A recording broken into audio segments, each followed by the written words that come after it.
કરોડોનો cyber fraud કરનાર રાજસ્થાનના બે શખ્સોને ઝડપી પાડ્યા. સુરત ક્રાઇમ બ્રાન્ચે કરોડોનો સાયબર ફ્રોડ કરનાર રાજસ્થાનના બે શખ્સોને ઝડપી પાડ્યા. સુરત ક્રાઇમ બ્રાન્ચે તાજેતરમાં વધુ એક મોટો સાયબર ફ્રોડ ગેંગ પર્દાફાશ કર્યો છે. રાજસ્થાનના રામ સ્વરૂપ બિશ્નોઈ અને સાગર બિશ્નોઈ નામના બે શખ્સોની ધરપકડ કરવામાં આવી છે, જેઓએ કરોડો રૂપિયાનો સાયબર ફ્રોડ કર્યો હોવાનો આરોપ છે. ક્રાઇમ બ્રાન્ચે બંને આરોપીઓના મોબાઈલ ફોનમાંથી ₹2.56 કરોડના ટ્રાન્ઝેક્શનના પુરાવા પણ મેળવ્યા છે. આરોપીઓ 193 જેટલા બેંક ખાતાઓની કીટ ચાઇનીઝ ગેંગને આપી હતી, જેને આધારે મોટા પાયે સાયબર ફ્રોડ કરવામાં આવ્યો હતો. આવા બેંક ખાતાઓનો ઉપયોગ હવાલા, ફેક ટ્રાન્ઝેક્શન અને મની લોન્ડરિંગ માટે થતો હતો.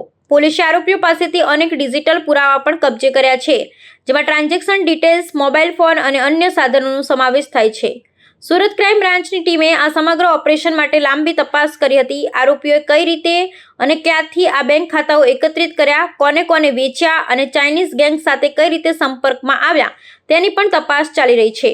પોલીસના જણાવ્યા અનુસાર આરોપીઓ અન્ય રાજ્યોમાં પણ આવા જ પ્રકારે ફ્રોડ કર્યો હોવાની શક્યતા છે. આ કેસમાં ક્રાઇમ બ્રાન્ચે વધુ તપાસ શરૂ કરી છે અને ચાઇનીઝ ગેંગના અન્ય સભ્યો સુધી પહોંચવાનો પ્રયાસ કરી રહી છે. સુરત પોલીસ કમિશનર શ્રીના માર્ગદર્શન હેઠળ શહેરમાં સાયબર ગુનાહિત પ્રવૃત્તિઓ સામે કડક કાર્યવાહી કરવામાં આવી રહી છે.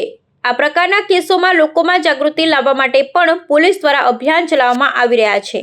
इन अलग अलग 194 अकाउंट्स में एनसीसीआरपी पोर्टल पे 500 से ज़्यादा कंप्लेन रजिस्टर्ड है, जिसमें गुजरात की 68 से ज़्यादा कंप्लेन रजिस्टर्ड है और 194 बैंक अकाउंट्स मिले हुए हैं. इनकी प्राइमरी पूछताछ की है, जिसमें सूरत का भी एक लोकल संजय रामजी भाई गोबू करके जो लड़का है वो पकड़ा गया है, जो इनको बैंक अकाउंट्स प्रोवाइड कर रहे थे.